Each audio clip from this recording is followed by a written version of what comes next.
Hi everyone, and welcome back to another video. If you are new here, my name is Danielle, the American expat mom of 3 living in Germany. Today I have a bit of a fun video. I did this video actually 2 years ago and you guys seem to like it. I asked you on Instagram, hang on, got my phone here, to just ask me any questions you have, and we are going to wrap Christmas presents together. If you have some Christmas wrapping to do, why not do it with me? Or if you don't feel like it, or you're already done and an amazing person, then just go ahead and sit down and relax and get a cup of tea or something like that. So let's go ahead and get started. I've got like 45 minutes, no, about an hour until the kids get here, but I want to make sure I have everything tucked away before they get here, obviously. So I will also show you guys some of them along the way. So the first one we're going to be wrapping is one of these tip toy books. This one is one that they don't have. Basically you get this like pen that has audio and you can tip like multiple places in a book, and it like sings songs or it teaches you something about things. They don't have this one. This one is like a globe one. It teaches you all kinds of things about different places and cultures. I don't actually know who I was going to give this to anymore. I already got this a while ago.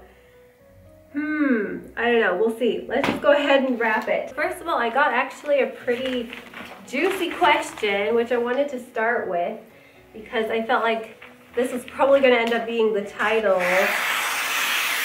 of the video. What do you think would have happened if you stayed in San Francisco all those years ago? Oh, that's hard, but I do think that I probably would have continued. Well, hang on, let's get logical about this. So what happened was I needed first and foremost to find myself a new job because my nanny job basically expired because the little boy was big enough for daycare. And they were paying me so well, so I would have been scrambling about to try to find another as good paying job to pay for that expensive apartment because I need my independence. So I would probably have not moved back home. Boom, done. There's one. I'll do bows and labels later. Let me just put a name on it. I think this was for...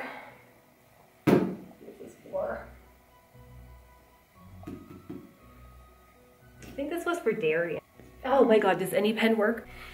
Oh my god, none of these pens work. Okay, pink pen was working and I started wrapping the other present and answering the question before I hit the record button. So, I was saying that I think that I probably, here's another one, I probably would have been working full time and doing my best to go to school in the night still, and I would have been alone. And Johannes would have had to go back to Germany because his visa expired.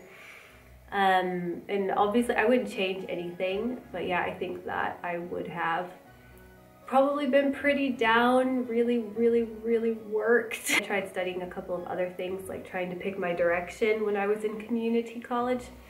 And nutrition, I really enjoyed it. Like, I really liked it. I couldn't really get enough of it and still can't really get enough of it. So I think that I would have definitely continued on down that path. I definitely think Johannes and I would still be together, but the existence of our 3 kids as they are is very unlikely. I don't think I would have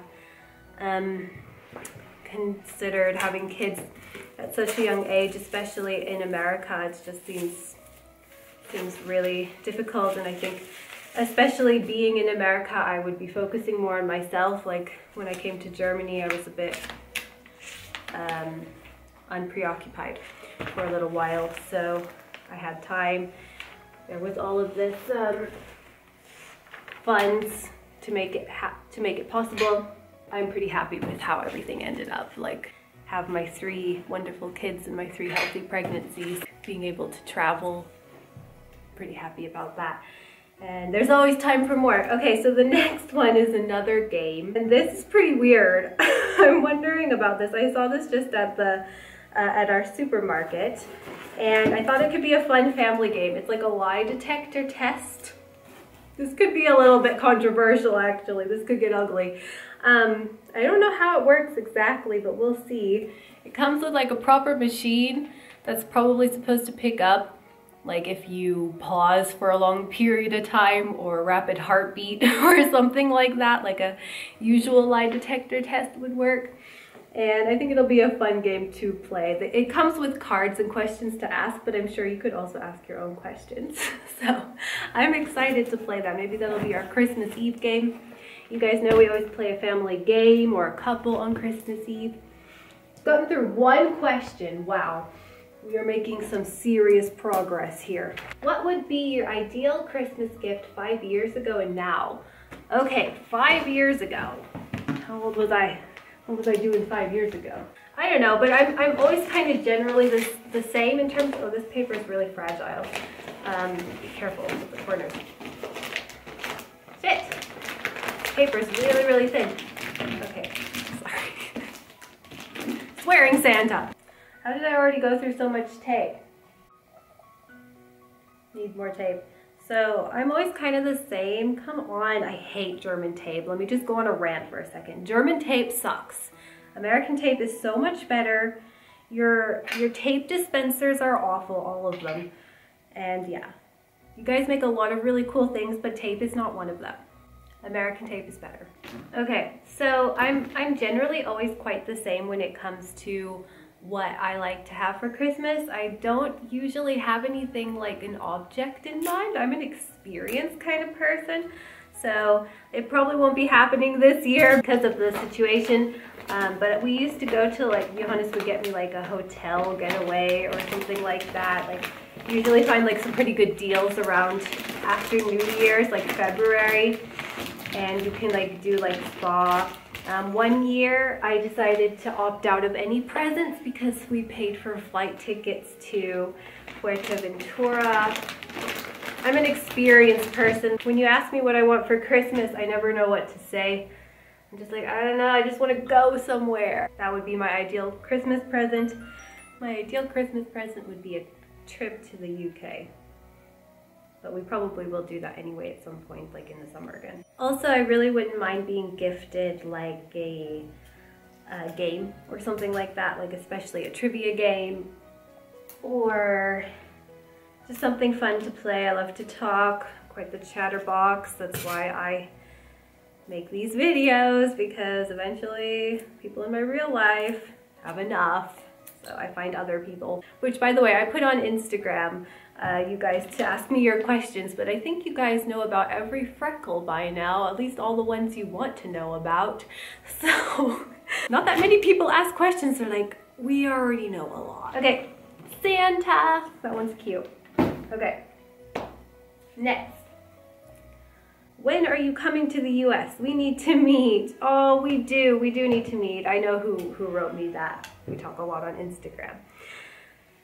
I don't know, girl, I really don't. I have been thinking about going to the US alone, actually, for quite some time, maybe in February or March, but I'm afraid, and I would worry it would make the kids really sad, and also my family really sad if, you know, the kids aren't there. And it's like, it's not so easy because I don't just have to travel like a couple of hours, like I have to travel like a half a day, and then there's the jet lag, so it's expensive as well. So you have to like really make the most of it and like stay a minimum of like 10 days to 2 weeks, like takes 3 days to get over the jet lag. And I would probably go visit my friends in California. They just moved in together, so I would probably go spend time in California and then time in Nevada, and I'd have to like split it up evenly. And plus I miss California. I would like to go home for a little bit, you know, like of course family is home, but my friends, I miss them a lot. So it's definitely something I'm considering, but I don't know if it's gonna happen. I really don't. Next one is for Olive. I got her a magician set. When we were in England, there was like a magician show and she enjoyed it a lot, and she's been talking about it ever since, and like that she wants to do it. So I got her a magician set with all that stuff. What were your family traditions in terms of what you ate for food on Christmas Eve and Christmas? So my family traditions when I was growing up was, let me think about this for a second. We didn't really do much on Christmas Eve. We just always put out cookies for Santa. And then in the morning we would have those Pillsbury Doughboy cinnamon rolls. We still do that. Like, it was still going on when I came to visit this year. And then my grandma would make biscuits and gravy. It's kind of like, I want to say, a second breakfast, which is really good, by the way. Really love that. It's like, for those of you who don't know, actually, what is biscuits in the UK? I'm curious. I guess in the UK, they're kind of like scones. But they're really flaky. I feel like scones are kind of dry, but they look like scones. So you put like, well, my family would do like a meat bacon gravy. And it's like white. It's pretty yummy. Even as a vegan, I must say so myself, it's pretty yummy. I probably could do something like, oh, fucking paper. And then for dinner, it would be like Christmas ham, which I never liked. Like out of all of the meaty things we would eat for the holidays, I hated Christmas ham, like this honey glazed, gross, sweet ham. Then my grandma would make like other things. Like I was always a vegan, like, or like the vegetarian side dish kind of person. Like the dumplings I loved, the stuffing I loved, the mashed potatoes I loved. The desserts, all loved them, and we usually have some sort of pie for dessert, maybe apple pie or something like that. We have another present wrapped. We're making progress.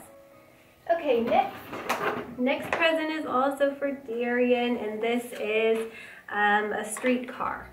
I was trying to think of what sort of mobile item, like car, airplane, something he didn't have yet, and he doesn't have a streetcar yet. Now he does. So the next question is, ooh, this is good. Always wanted to know if you love Corsica or Sardinia more. Oh, that's tough. I love them both. That's probably the hardest question today. Even more than the first important one that we talked about. No, I think Corsica will probably always hold a really special place in my heart because well, that was like our final, I think, vacation as just a couple. And Corsica is just so beautiful. I'd say it's a little bit more diverse. Like if you want like a total beach holiday, go to Sardinia. If you want like a everything nature experience, go to Corsica. They have amazing beaches.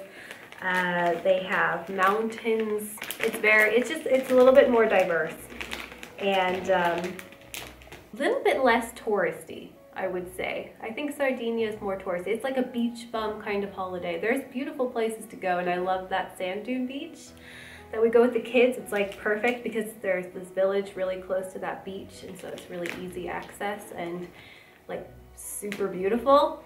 And we've probably been to Sardinia more at this point. I think Corsica is more for when the kids are older. We had a really negative experience though in Corsica when Olivia was just a baby. Or like a almost toddler. So when we went to Corsica, the first time we were alone and there were like wild pigs, and we went out to like say hello and pet them because that's just how I am. We made the mistake of going out with our small child, and yeah, the pigs basically, I was holding Olivia up, and I think especially since I was holding her, they thought maybe she was like food. I was literally being attacked by these pigs because they wanted to eat my child, and I had to like run back in the car with her, and one of them bit me right on my butt. Attacked by wild pigs in Corsica. Corsica is intense. It's a very it's got a different vibe. It's more wild. Okay, I managed to wrap everything that I wanted to in a really short period of time. Go me. I should stop now because the kids will be home soon and we don't want them to know who wrapped them. So I hope you guys enjoyed this video. I didn't get through all of the questions, but I got through most. There wasn't that many, like I said in the beginning. I hope everyone is doing well, getting all their stuff together before the holidays. I've still got quite a bit more wrapping to do, but I'm happy that I got, how many? 5 presents wrapped, and I managed to make a video on top. I probably won't see you guys on here before Christmas, but follow me on Instagram if you want to see us more. And yeah, I wish you all a Merry Christmas if I don't see you.